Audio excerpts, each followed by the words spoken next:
Happy Thursday evening. This is Frank Rock. This is your Everything Vols, Everything channel, the House of Orange Sports channel coming at you.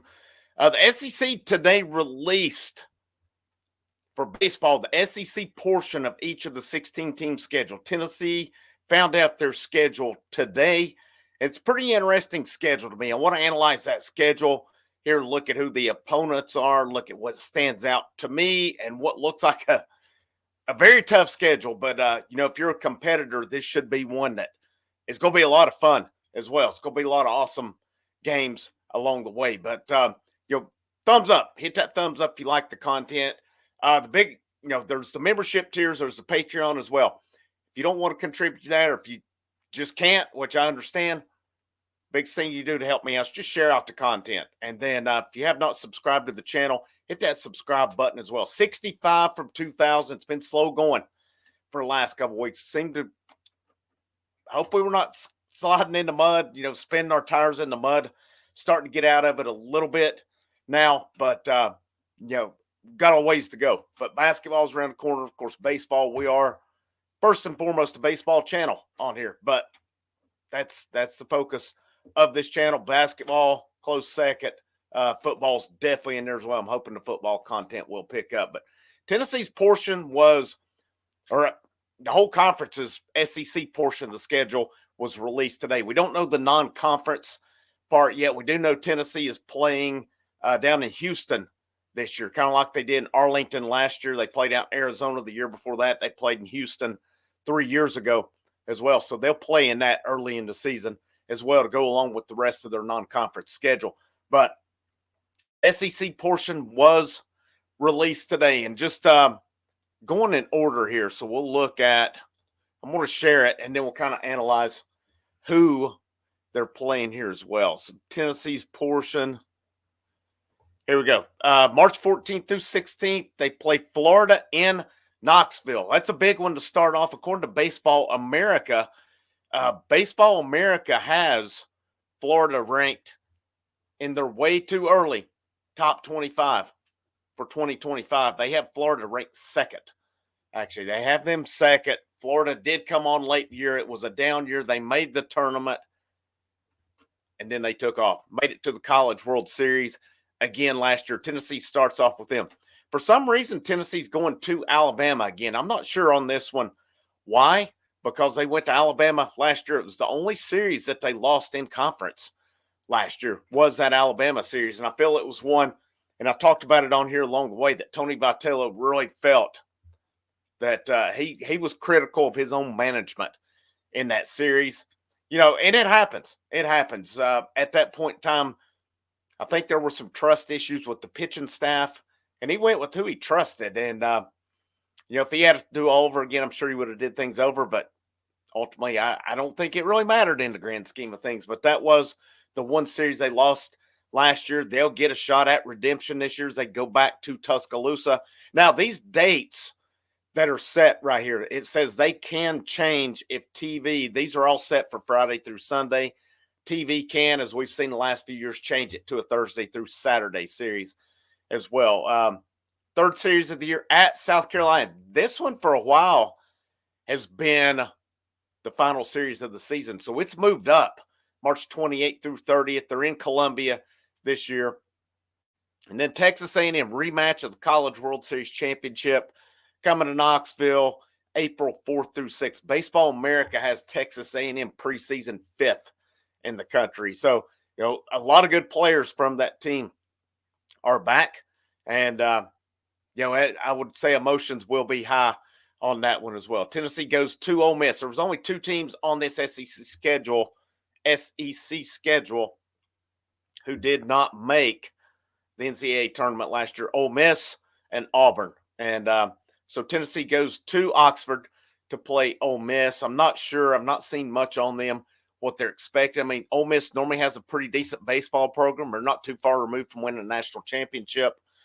Tennessee has had some good luck down in Oxford. They played them in Knoxville last year. It'll be interesting because you got Liam Doyle, you got Andrew Fisher, former Ole Miss guys who transferred to Knoxville this past offseason, going back to where they come from. Tennessee shared the SEC regular season championship with Kentucky. Kentucky comes to Knoxville next year. Baseball America has got them 23rd in the preseason rankings. Now, Kentucky, not a lot was expected last year. They did a heck of a job, though. They did a heck of a job. Nick Mingione, I think's how you pronounce it. He, fantastic job he did with Kentucky. You got to give him credit on what he did last year. Kentucky got to the College World Series. They were not able to get out of their side of the bracket, though. Preseason number 1, April 25th through 27th, LSU. Tennessee goes to Baton Rouge this time around. LSU came to Knoxville last year. Tennessee, of course, beat LSU in the SEC championship game as well. They make the trip to Baton Rouge. Baseball America, like I said, just has LSU as the preseason number 1 in the country. And LSU lost some good players. But I think, as you know, with this one, they're kind of a reload, not rebuild program. There's always talent coming in Baton Rouge.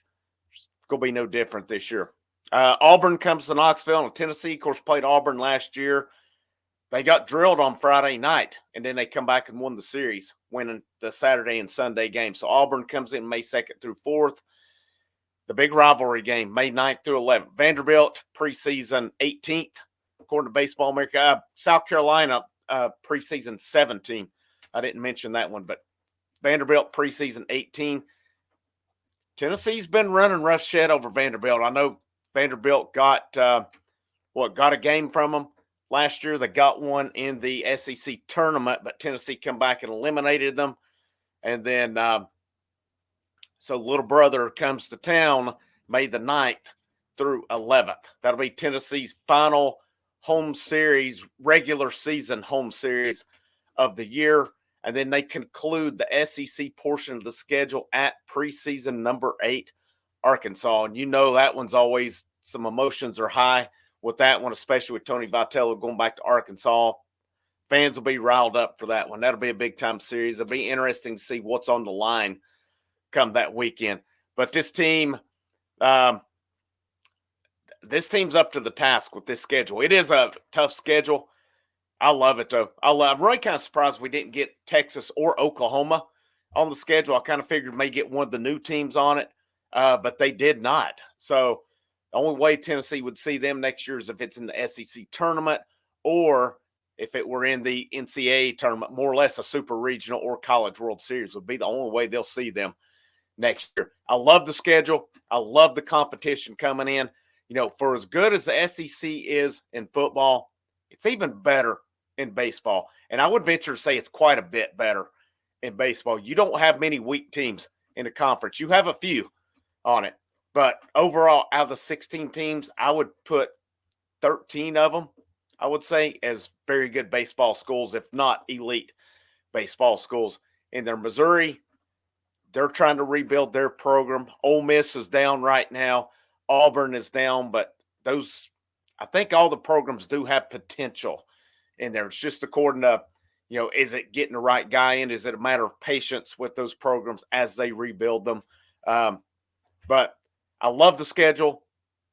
Tennessee's got the talent that it's going to be fine. This Tennessee team this year, they lost a lot. They're still going to be loaded. I still maintain the pitching staff has a chance to be much better this year. Frank Anderson, Tony Vitello, and those guys, the job they did last year with that pitching staff was phenomenal. It was phenomenal because I'll be honest, I didn't think they had the most top-end talent that they've had. And I don't mean anything bad against anybody on the staff. They made do with what they had, though. They did an excellent, fantastic job. They're getting an influx of talent from the JUCO ranks and from that number 1 class. A lot of good freshmen coming in. This team's going to be loaded. The offense, I think there's questions on it as to who fills in. But as we've seen every year, there's always at least a couple players who maybe weren't big factors the year before that get into their stride the year after they lose some guys. They're always, with Tennessee's program where it's at now, you're always going to lose players to the MLB draft. You're always, and that's a good thing. That's a good thing. That's what you want with it. I think this. I'm excited to see this pitching. Fall camp starts within the next 2 weeks.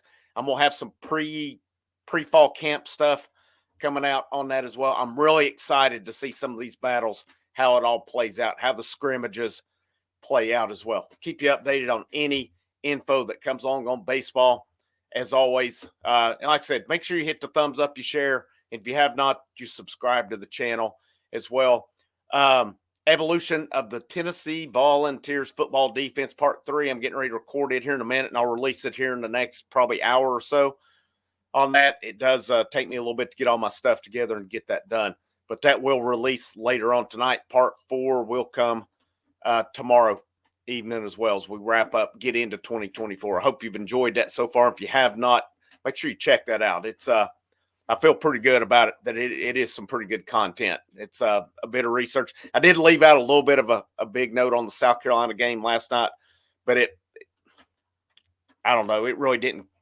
It was about, the whole Jeremy Banks debacle. I didn't really mention that because I focused on the scheme more than anything, but I should have mentioned that, and I did not.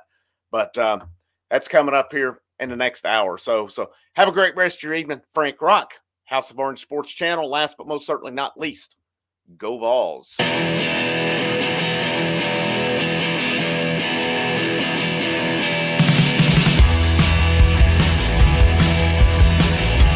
Everyone rejects me.